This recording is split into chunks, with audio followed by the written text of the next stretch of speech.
ಶ್ರೀಮದ್ Bhagavad Gita chapter 2 ಶ್ಲೋಕ 49.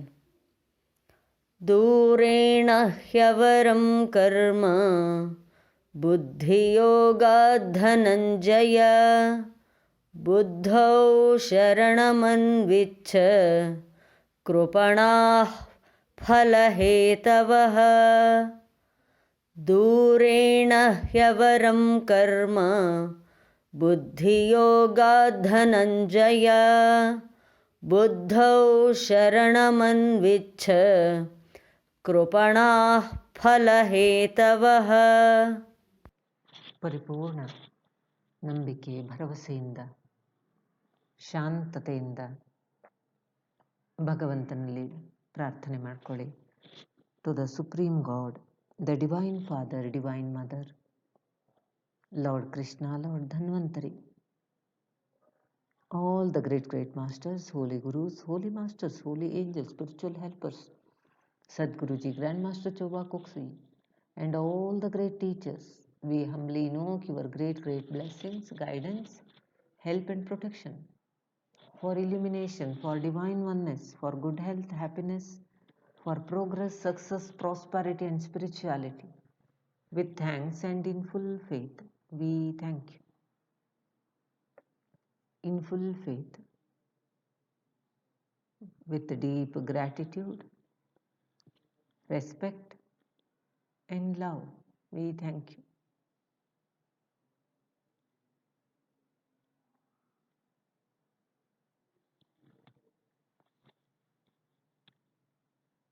Okay. So before we proceed further, there are two questions in the group. ಒಳ್ಳೆಯವರಿಗೆ ಯಾಕೆ ಕಷ್ಟ ಬರುತ್ತೆ ಅನ್ನೋದು. ಜೀವನ ಪೂರ್ತಿ ಅವ್ರು ಕಷ್ಟಪಡ್ತಾನೆ ಇರಬೇಕಾ? ಹಿಂದಿನ ಜನ್ಮಾಂತರದ ಯಾವುದೋ ಕರ್ಮ ಈ ಜನ್ಮದಲ್ಲ ಅನ್ನೋದು ಒಂದು ಪ್ರಶ್ನೆ. ಎರಡನೇದು, ಕಷ್ಟದಲ್ಲಿ ಮನುಷ್ಯನಿಗೆ ಯಾತಕ್ಕೆ ದೇವರು ಕಂಡ್ರೆ ಕೋಪ ಬರುತ್ತೆ? ನಮಗೆ ನಮ್ಮ ಬಗ್ಗೆ ಕೆಲವು ಅಭಿಪ್ರಾಯಗಳಿರುತ್ತೆ, ಜೀವನದ ಬಗ್ಗೆ ಕೆಲವು ಅಭಿಪ್ರಾಯಗಳಿರುತ್ತೆ, ದೇವರ ಬಗ್ಗೆ, ಪ್ರಕೃತಿಯ ಬಗ್ಗೆ, ಎಲ್ಲವೂ ಯಾವುದರ ಮೇಲೆ ಡಿಪೆಂಡ್ ಆಗುತ್ತೆ ಅಂದರೆ ನಮ್ಮ ಅನುಭವದ ಮೇಲೆ. ನಮ್ಮ ಅನುಭವದ ವ್ಯಾಪ್ತಿ ಎಷ್ಟಿರುತ್ತೆ? ನಿಮಗೆ ಈ ಜನ್ಮದಲ್ಲಿ ಸುಮಾರು ಎಷ್ಟು ಜನರ ಕ್ಲೋಸ್ ಕಾಂಟ್ಯಾಕ್ಟ್ ಇದೆ? ಎಷ್ಟು ಜನರ ಪ್ರಭಾವ ನಿಮ್ಮ ಜೀವನದ ಮೇಲೆ ಇದೆ? ನಿಮಗೆ ತುಂಬ ಇಮ್ಮಿಡಿಯೇಟ್ ಇನ್ಫ್ಲುಯೆನ್ಸಿಂಗ್ ಫ್ಯಾಕ್ಟರ್ಸ್ ಎಷ್ಟು ಜನ ಇದ್ದಾರೆ ಅಂತ ಲೆಕ್ಕ ಹಾಕಿದ್ರೆ ಎಷ್ಟು ಜನ ಇರ್ಬೋದು? ಡಬಲ್ ಡಿಜಿಟ್ಗಿಂತ ಜಾಸ್ತಿ ಆಗಲಿಕ್ಕಿಲ್ಲ. ಇನ್ನು 3 ಡಿಜಿಟ್ಗಿಂತ ಜಾಸ್ತಿ ಇರುವಂಥವರು ನಿಮ್ಮ ಮೇಲೆ ಪರಿಣಾಮ ಬೀರೋದಿಲ್ಲ. ಆ ಸಿಂಗಲ್ ಆರ್ ಡಬಲ್ ಡಿಜಿಟಲ್ಲಿರುವಂಥವರು, ಅವರ ಮುಖಾಂತರ ನಾವು ಇಡೀ ವಿಶ್ವವನ್ನು ಕಲ್ಪನೆ ಮಾಡ್ಕೊಳ್ತೀವಿ. ನಿಜವಾದ ವಿಶ್ವದ ಕಲ್ಪನೆ ನಮಗಿಲ್ಲ. ನಮ್ಮ ಸಂಪರ್ಕಕ್ಕೆ ಬರುವವರ ಮುಖಾಂತರ ನಾವು ಪ್ರಪಂಚ ಇರೋದೆಲ್ಲ ಹೀಗೆ, ಜನ ಇರೋದೇ ಹೀಗೆ, ನಮ್ಮ ಬ್ರ್ಯಾಂಡಿಂಗ್ ಇದೆಯಲ್ಲ ಅದು ಕೇವಲ ಕೆಲವೇ influencing factors, including may be media. ನಾವು ರಿಯಾಲಿಟಿ ದರ್ಶನ ಮಾಡಲ್ಲ, ಅದನ್ನು ಅವರ ದೃಷ್ಟಿಕೋನದಿಂದ ನಾವು ಒಪ್ಕೊಳ್ತೀವಿ. ಹಾಗಾಗಿ ನಾವು ಜೀವನ ನೋಡುವ ರೀತಿಯಲ್ಲಿ ನನಗೆ ಅನ್ಯಾಯ ಆಗ್ತಿದೆ, ಅಷ್ಟೆಲ್ಲ ಜನ ಕೆಟ್ಟವರಿದ್ರೂ ನನಗೇನೋ ಅನ್ಯಾಯ ಆಗ್ತಿದೆ ಅನ್ನುವಂತಹ ಭ್ರಮೆ ಇರುತ್ತೆ ನಮಗೆ. ಅವರೆಲ್ಲ ಚೆನ್ನಾಗಿದ್ದಾರೆ, ನನಗೆ ಮಾತ್ರ ತೊಂದರೆ ಆಗ್ತಿದೆ ಅನ್ನುವಂತಹ ಭ್ರಮೆ ಇರುತ್ತೆ. ಹಾಗಾಗಿ ಕೋಪ ಬರೋದಾದರೂ ಹಾಗೆ, ಅಥವಾ ನನಗೆ ಮಾತ್ರ ಕಷ್ಟ ಇದೆ ಅಂತ ಅನ್ಸೋದಾದರೂ ಹಾಗೆ. ಇಲ್ಲಿ ಕಷ್ಟವನ್ನು ತಗೊಳ್ಬೇಕಾದ್ರೆ ನಾವು ಅಳತೆ ಮಾಡುವ ವಿಧಾನ ಬೇರೆ. ಕೆಲವರಿಗೆ ಒಂದೊಂದು ಕಷ್ಟ ಅಂತ ಜಡ್ಜ್ ಮಾಡಬೇಕಾದ್ರೆ ಅವರವರ ಸ್ವಭಾವಕ್ಕನುಗುಣವಾಗಿ ಕಷ್ಟ ಅಂತ ತಿಳ್ಕೊಳ್ತಾರೆ. ಈ ಭಾರ ಹೊರುವ ಸಾಮರ್ಥ್ಯ ಇರುವಂತಹ ಶರೀರ ಇರುವವರಿಗೆ ಭಾರ ಹೊರೋದು ಏನೂ ಕಷ್ಟ ಅಲ್ಲ. ಅದೇ ಫಿಸಿಕಲಿ ವೀಕ್ ಆಗಿದ್ದವರಿಗೆ ಭಾರ ಹೊರೋದು ಅಂದರೆ ಅದಕ್ಕಿಂತ ದೊಡ್ಡ ಕಷ್ಟ ಜೀವನದಲ್ಲಿಲ್ಲ. ಬೆಳಗ್ಗೆ ಏಳೋದು ಕೆಲವರಿಗೆ ಕಷ್ಟ, ಕೆಲವರಿಗೆ ಅದು ಸರಾಗ. ಒಂದೇ ವಾತಾವರಣ, ಒಂದೇ ಟೆಂಪ್ರೇಚರ್, ಒಬ್ಬರಿಗೆ ಸೆಕೆ ಆಗುತ್ತೆ, ಒಬ್ಬರಿಗೆ ಚಳಿ ಆಗುತ್ತೆ. ಇಲ್ಲಿ ಹೇಳಕ್ಕೆ ಹೊರಟಿರೋದೇನೆಂದರೆ ಪರ್ಸೆಪ್ಷನ್. ಆಫ್ ಕಷ್ಟ ಮತ್ತು ಸುಖ. ಪರ್ಸೆಪ್ಷನ್ ಆಫ್ ಕಷ್ಟ ಆ್ಯಂಡ್ ಸುಖ. ಇದು ಕಷ್ಟ, ಇದು ಸುಖ ಅಂತ ಒಂದು ಅದಕ್ಕೆ ಲೇಬಲ್ ಹಚ್ಚೋದು. ಎರಡನೇದು, ಆ ಕಷ್ಟ ಅನ್ನೋದು ಎಲ್ಲರ ಜೀವನದಲ್ಲೂ ಬಂದಿರುತ್ತೆ, ಆದರೆ ಅವ್ರಿಗೆ ಗೊತ್ತಿಲ್ಲದೆ ಅದನ್ನು ನಡೆಸ್ಕೊಂಡು ಹೊಟ್ಟೋಗಿರ್ತಾರೆ. ಅವರು ಸಾಮರ್ಥ್ಯದಲ್ಲಿದ್ದಾಗ, ಈಗ ಕೆಲವು ಸ್ಟೂಡೆಂಟ್ಸಿಗೆ ಮ್ಯಾಥ್ಸ್ ಕಷ್ಟ, ಅದೇ ಪೇಪರು ಮ್ಯಾಥ್ಸ್ ಕಷ್ಟ ಇಲ್ಲದೆ ಇರೋ ಮಕ್ಕಳು ಆರಾಮಾಗಿ ಪಾಸ್ ಆಗ್ತಾರೆ. ಈ ಕಷ್ಟ ಇರೋ ಅಂತ ಅಂದ್ಕೊಳ್ಳೋ ಮಗುಗೆ ಅದು ಕಷ್ಟ ಅನ್ಸುತ್ತೆ. ಹಾಗಾಗಿ ಯಾರೇ ಆದರೂ ಕೂಡ ನಿಮ್ಮ ಜೀವನದಲ್ಲಿ ಕಷ್ಟ ಅಂತಂದರೆ ಯೋಗ ಕರ್ಮಸು ಕೌಶಲಂ, ಆ ಸ್ಕಿಲ್ ಬೆಳೆಸ್ಕೊಳ್ಳೋಕೆ ಇದೊಂದು ಅವಕಾಶ ಅಂತ ತಿಳ್ಕೊಳ್ಳಿ. ಸ್ಕಿಲ್ ಬೆಳೆಸ್ಕೊಳ್ಳೋಕ್ಕೆ ಅವಕಾಶ ಅಂತ ತಿಳ್ಕೊಳ್ಳಿ. ಕಷ್ಟ ಅಂತ ಜೀವನ ಪೂರ್ತಿ ಕಷ್ಟಪಡಬೇಕಂತ ಮನಸ್ಸಿಗೆ ಎಂದೂ ಅಂದ್ಕೊಳ್ಬೇಡಿ. ಆ ಕಷ್ಟದ ಸ್ಥಿತಿಗಿಂತ ನಾನು ದೊಡ್ಡವನು ಅಂತ. ಆ ಜೀವನದ ಪಾಠ ಇರೋದೇ ಹಾಗೆ. ಆ ಸಿಲೆಬಸ್ಸನ್ನು ನಾವು ಕವರ್ ಮಾಡಿದಾಗ, ಅರ್ಥ ಮಾಡ್ಕೊಂಡಾಗ ಅದನ್ನು ದಾಟಿ ಹೋಗೋ ಶಕ್ತಿ ನಮಗೆ ಬರುತ್ತೆ. ಕಷ್ಟಕ್ಕಿಂತ ನಾನು ದೊಡ್ಡವನು, ಕಷ್ಟವನ್ನು ನಿರ್ವಹಿಸುವ ಶಕ್ತಿ ನನಗೆ ಬರುತ್ತೆ ಅಂತ ತಿಳ್ಕೊಳ್ಳಿ. ಮತ್ತು ಒಬ್ಬರ ಜೀವನದಲ್ಲಿ ಆಲ್ಮೋಸ್ಟ್ ರಿಪೀಟೆಡ್ ಅದೇ ಪ್ಯಾಟರ್ನ್ ಕಷ್ಟ ಬರುತ್ತೆ. ಮ್ಯಾಥ್ಸ್ ಕಷ್ಟ ಆದ ಹುಡುಗನಿಗೆ ಫಸ್ಟ್ ಸ್ಟ್ಯಾಂಡರ್ಡಲ್ಲೂ ಅದೇ ಕಷ್ಟ, 10th ಸ್ಟ್ಯಾಂಡರ್ಡ್ಗೆ ಹೋದರೂ ಅದೇ ಕಷ್ಟನೇ. ನಾವು ಪಾಠ ಕಲಿಯೋ ತನಕನೂ ಕೂಡ ನಮಗೆ ಆ ಪ್ಯಾಟರ್ನ್, ಅದೇ ರೀತಿಯಂಥ ಕಷ್ಟ ಬರ್ತಾನೇ ಇರುತ್ತೆ. ಇದು ತುಂಬ ಆಳವಾದ ಸಬ್ಜೆಕ್ಟ್. ಹಾಗಾಗಿ ಇಷ್ಟನ್ನು ಹೇಳಿದಾಗ ನಾನು ಹೀಗೆ ಹೇಳಿದಾಗ ಏನು ಅನಿಸುತ್ತೆ ಗೊತ್ತಾ ನಿಮ್ಮ ಮನಸ್ಸಿಗೆ? ಯಾವುದೋ ಆರ್ಥಿಕ ನಷ್ಟ ಇರ್ಬೋದು, ಯಾವುದೋ ಕಳ್ಕೊಂಡಿದ್ದಿರ್ಬೋದು, ಜೀವನದಲ್ಲಿ ಯಾರನ್ನೋ ಕಳ್ಕೊಂಡಿದ್ದಿರಬಹುದು, ಏಕಾಂಗಿತನ ಇರಬಹುದು. ಇದೆಲ್ಲ ಎಲ್ಲರಿಗೂ ಆಗಲ್ವಲ್ವಾ, ನನಗೆ ಮಾತ್ರ ಯಾಕಾಗಿದೆ ಅಂತ ಅನ್ನಿಸ್ಬಹುದು. ಒಂದು ಸಿಚುವೇಶನ್ನಿಂದ, ಹೊರಗಡೆ ಪ್ರಪಂಚದ ದೃಷ್ಟಿಯಿಂದ ಕಷ್ಟ ಅಂದರೆ ಇದಿಷ್ಟು ಅಂತ ನಿರ್ಧಾರ ಮಾಡೋದು ಬೇಡ. ಪ್ರತಿಯೊಬ್ಬರೂ ಕೂಡ, ಈ ಗುಂಪಿನಲ್ಲಿಯ ಪ್ರತಿಯೊಬ್ಬರೂ ಕೂಡ ಅದೆಲ್ಲ ಕಷ್ಟವನ್ನು ಒಂದಲ್ಲ ಒಂದು ಜನ್ಮದಲ್ಲಿ, ಒಂದಲ್ಲ ಒಂದು ರೀತಿಯಲ್ಲಿ ಅನುಭವಿಸಿ ಬಂದಿರ್ತಾರೆ, ಅಥವಾ ಈಗ ಅನುಭವಿಸ್ತಿರ್ತಾರೆ, ಅಥವಾ ಮುಂದೆ ಅನುಭವಿಸಲಿರುತ್ತಾರೆ. ಯಾರಿಗೂ ಯಾವ ಸಿಲೆಬಸ್ಸಿಂದನೂ ಕೂಡ ಎಕ್ಸೆಂಪ್ಷನ್ ಇಲ್ಲ. ಪಾಠ ಕಲಿಬೇಕಾದ್ದು ಕಲಿಬೇಕಾಗತ್ತೆ. ಓಕೆ, ಈಗ ಮುಂದಿನ ಇದಕ್ಕೆ ಹೋಗೋಣ. ಅದಕ್ಕೆ ಇಲ್ಲಿ ಹೇಗೆ ಹೇಳ್ತಾರೆ ಅಂದರೆ, ದೂರೇಣ ಹ್ಯವರಂ ಕರ್ಮ ಬುದ್ಧಿರ್ಯೋಗ ಧನಂಜಯ. ಆ ಬುದ್ಧಿಯನ್ನು ಅದರಲ್ಲಿ ಹೇಗೆ ನಮ್ಮ ಒಳಗೆ ನಾವು ಮಾಡಬೇಕು. ಬುದ್ಧಿರ್ಯೋಗ ಅಂತ ಹೇಳ್ತಾರೆ. ಬುದ್ಧಿರ್ಯೋಗ ಅಂದರೆ ಏನಿರ್ಬೋದು? ಯೋಗ ಅಂತಂದರೆ ಲಾಸ್ಟ್ ವೀಕ್ ಒಂದಷ್ಟು ಅರ್ಥ ಮಾಡ್ಕೊಂಡ್ವಿ. ಬುದ್ಧಿರ್ಯೋಗ ಅಂದರೆ ಏನಿರ್ಬೋದು?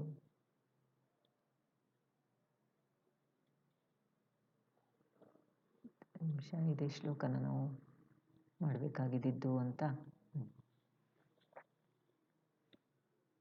ದೂರೇಣ ಹ್ಯವರಂ ಕರ್ಮ ಬುದ್ಧಿರ್ಯೋಗ ಧನಂಜಯ ಬುದ್ಧೌ ಶರಣಮನ್ವಿಚ್ಛ ಕೃಪಣಾಃ ಫಲಹೇತವಃ. ನಾವು ಕ್ಷುದ್ರವಾದ ಕರ್ಮಗಳನ್ನು ದೂರ ಮಾಡ್ಕೋ. ಹ್ಯವರಂ ಕರ್ಮ, ಈ ಸಣ್ಣ ಪುಟ್ಟದ್ದು ಏನೇನು ಬರುತ್ತೋ ಅವನು ಹೇಳ್ತಿರುವಂತಹ, ಅರ್ಜುನ ಕೇಳ್ತಾ ಇರುವಂತಹ ಕರ್ಮದ ಪ್ರಶ್ನೆ ಯಾವುದು? ಬಂಧು ಬಾಂಧವರ ಮಧ್ಯದಲ್ಲಿ ನಡೆಯುವ ಯುದ್ಧ, ಒಬ್ಬರನ್ನ ಕಳ್ಕೊಳ್ಳೋದು, ತೀವ್ರತರವಾದದ್ದು ಹೋರಾಟ.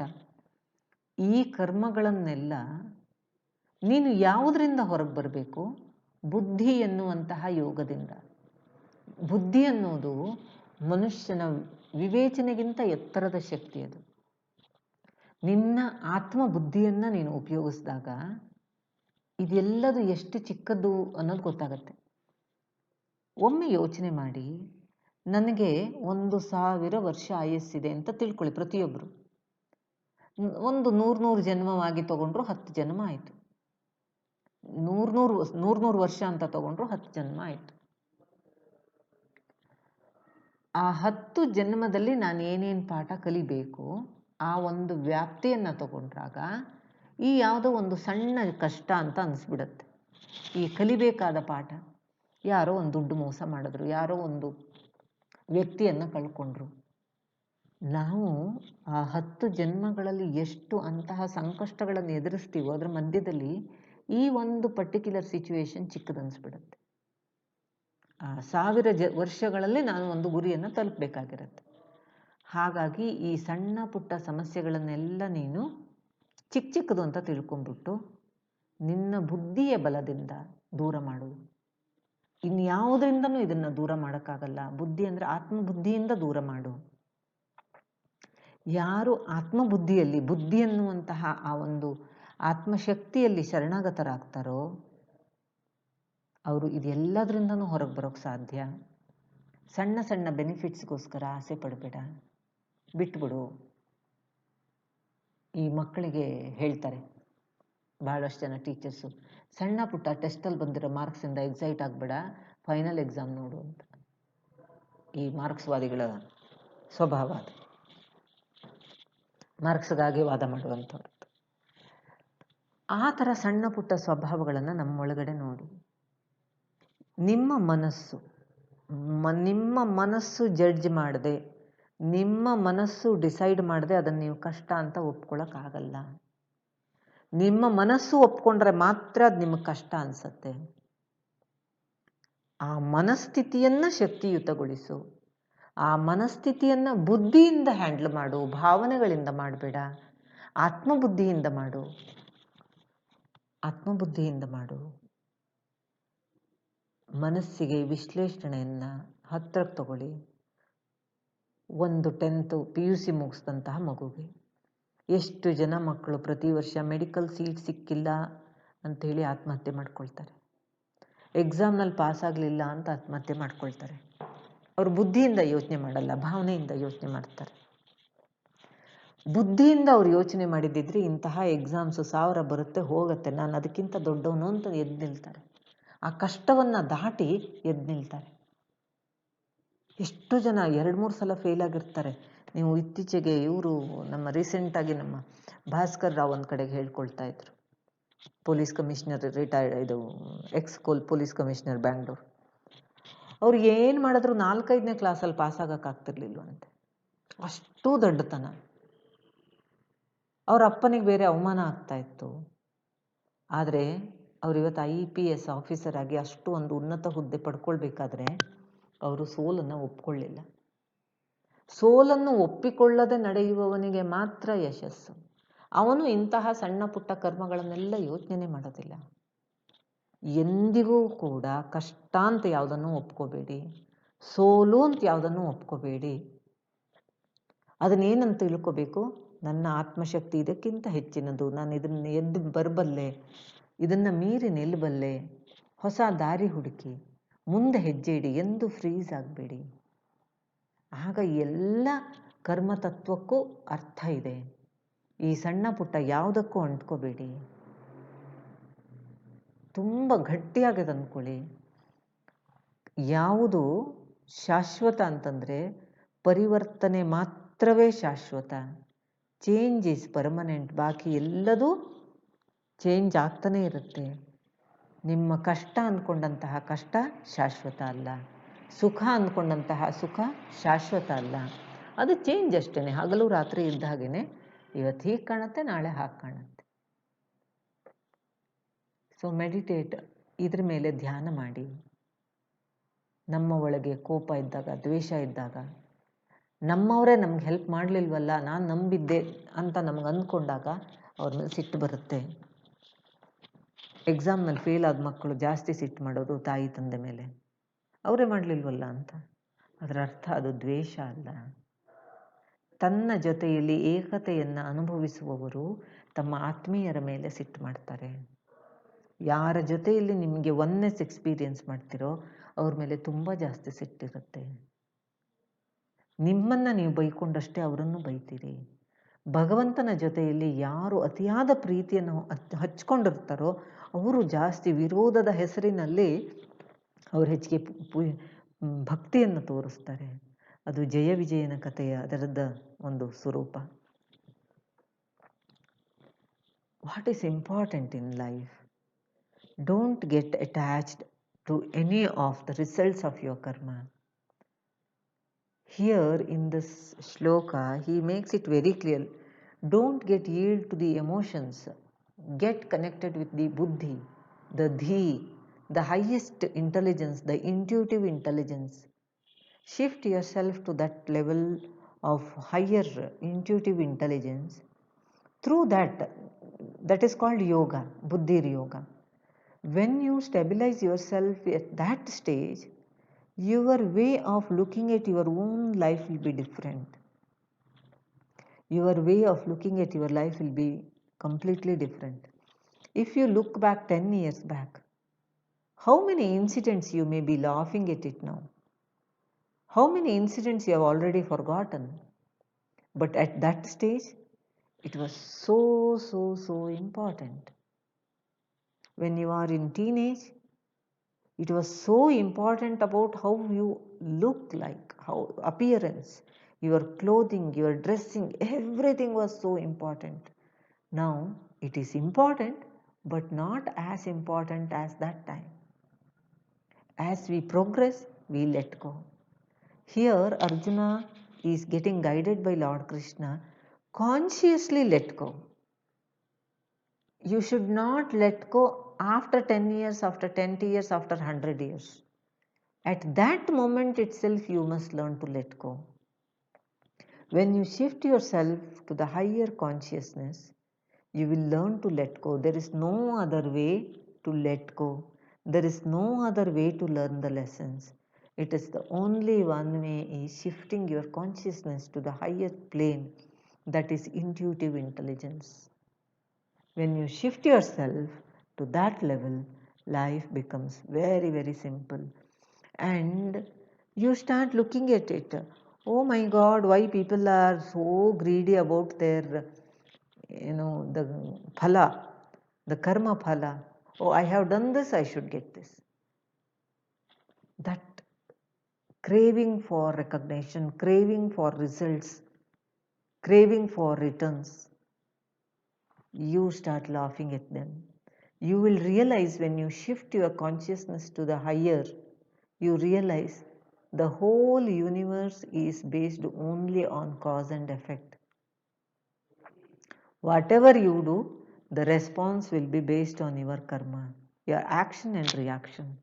You realize the basic science behind the whole thing. There is no need to fight. There is no need to craving for the results, returns, or reply for your karma. It is so simple and beautifully explained here. Any given situation, whatsoever may be the challenges in your life, shift your consciousness up. I'll just share one incident. There was old person, old lady, 95 plus. She has studied, I know her more than 15 years. She learned lot of techniques, healing, when she was quite healthy and maybe conscience was much clearer for her. But as she became older, she was having so much of fear of death. Fear of death. One day I was talking to her. Sometimes we have to help people even to leave the body. Death should not become the scary part of life. When I was having an interaction, she said, I'm so scared to leave the body. How do I handle? I know these people are with me. I know this world. Then I asked her one question. Whenever in such situations, the same question I ask within me. If it is a time for me to leave the body, what will I tell myself? What is the message I should give to myself? So with that approach, I was asking her, which guru do you believe in? She mentioned her favorite guru. Is he in physical body? She said no. He's already gone, leaving his physical body and gone. Then I was very gross level. I was communicating to her, your guru is waiting. There are a lot of known people waiting for you in the inner world. You can happily go. No need to get scared. It has really helped her. Then she was, after few days, few weeks, not days, few weeks, she was able to leave the physical body. The fear is so much. Even in the death situation, in any crisis, what can go wrong? Nothing will go wrong. It's a fear, it is an assumption, makes us feel something will go wrong. Whatever the examples you have seen, it is based on the immaturity or the ignorance of the people. They are handling the situation, and we feel we may also become like that. That is why the fear is so much. Here he talks about just let go, just let go. Buddhyo Sharanam. That's very, very important. Totally offer yourself. Totally become superconductive. Sharanagati doesn't mean surrender. It is totally offer yourself. Samarpanam, Sharanagati. Become superconductive. You know that your God knows what is best for you. Bring that consciousness to you. Don't wait. Don't ask for the results. Hope it is reaching each one of you. How many years, how many incarnations will we keep doing all these things? There must be a day where we want to sit and relax, freeing ourselves from all these karmic bondings, all these sufferings. I don't want to get scared. I don't want to have disturbance in my mind. If you feel so, then we have to come out of this network of karma. How to release, how to neutralize our account. That is the technique taught here. That is the approach given here. Okay, now we'll be moving ahead with the great invocation. Be thankful to Lord Krishna. In the name of Lord Krishna, God is helping all of us. Be thankful. Some of you might not have understood the essence. Very deeply pray. Please help me to understand the essence. Help me to clarify all my doubts, the inner ignorance. Please bless me with wisdom.